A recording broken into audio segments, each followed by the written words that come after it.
The year is 2004. Jeans are low, Usher is high on the music charts.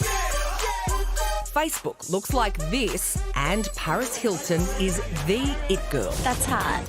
And the butt of every joke. Stupid spoiled whore, video play set. Show the whole world what a slut you are. The world revelling in the release of her now infamous sex tape, One Night in Paris. Have you seen the video, the sex video? I have seen it. Melania showed it to me. She did?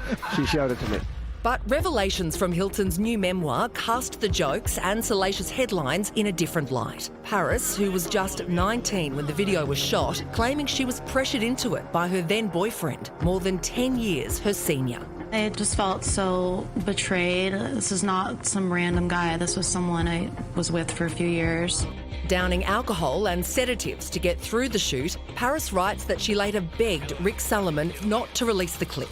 His response? He said he had every right to sell something that belonged to him, something that had a lot of financial value. More value than my privacy, obviously, my dignity, my future. It's an all too familiar tale from what was the golden age of the celebrity sex tape, the 90s and noughties. Miss Anderson is an actress, a model, a writer, a producer. I think for a while she was a hooker. Pamela Anderson recently detailing the devastating impact of her stolen sex tape on her life, relationships and career. I think that was the deterioration of whatever image I had. You can't put a monetary number on the amount of pain and suffering that it caused.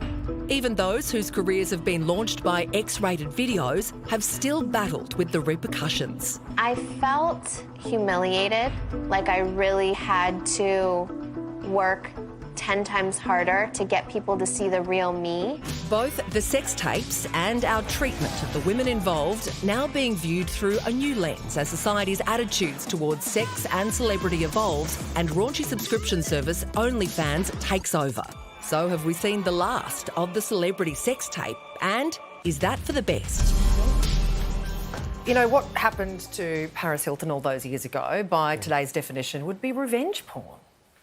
Yeah, it would She be. made this tape with her partner and he released it without her consent. In fact, he released it despite her pleas not to have it released. That's disgusting. And I think the way we view consent these days has changed for the better. Oh, it has changed. And I feel like you're not going to see the sex tape anymore because there's no tape. But there's still women being coerced into doing things that they're not comfortable with. And now with OnlyFans, every telephone is a camera. So I feel like we still have to be really wary about this sort of stuff when it comes up and not cast a woman in a particular light, because it's always the woman who gets, you know, slammed, and it's her career that really suffers. So it's easy to look back at that now and go, oh my goodness, Paris was only 19.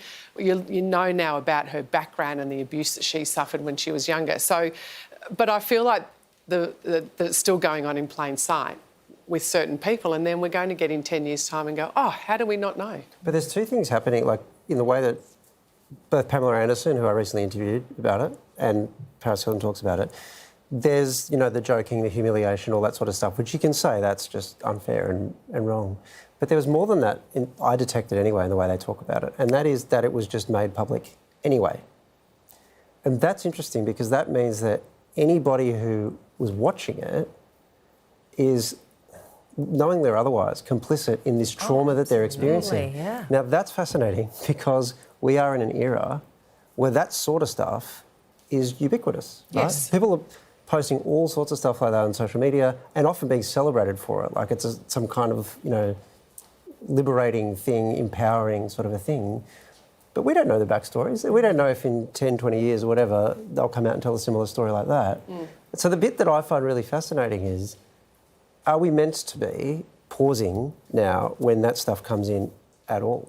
Like, are we playing a game we don't understand and complicit in something? Because I suspect a lot of people would say, no, actually there's something to be celebrated here until it comes back and bites us.